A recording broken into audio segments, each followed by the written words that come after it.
Theresa May's Brexit deal, which she battled for with the EU for the past 2 years, has again brought her government a humiliating loss. Defeated by a margin of 149 votes, the deal is being described as dead by the opposition. A vote on whether MPs want to leave the EU without a deal is next, but the future beyond that remains very unclear. According to the Fixed-Term Parliaments Act 2011, general elections are held every 5 years. However, there are some exceptions to the rule, if the House of Commons votes a 2/3 majority to hold one, or if a no-confidence motion results in no government formed in Commons. We've seen one of these examples recently, when Theresa May called a snap election in 2017, losing her the overall Tory majority in the Commons, a decision which haunts her premiership to this day. Read more. How did your MP vote on the Brexit deal? General election 2019. The faces on the front bench when the results were announced. Image UK Parliament. Jessica Taylor, via Reuters. Now, Mrs May could decide the best way out of this deadlock would be to call for another early election. She'd then ask MPs to vote on whether they agree, and if she wins 2/3, the UK would have to ask the EU for an extension to Article 50, and preparations for an election would begin.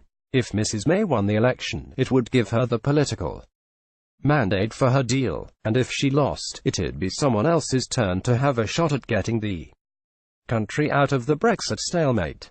General election 2019. Some potential outcomes after tonight's defeat. Image Express. Sources within Westminster have indicated this option is more likely to happen than not. Charles Walker, vice chairman of the 1922 committee and a supporter of Mrs May, told Sky News, "I can't see how we look past a general election if a deal doesn't get through this evening. I'm not saying I want a general election, I'm saying it will happen. We can't go on like this. You cannot have a parliament that can't come to a decision." Read more. What is the Brexit backstop?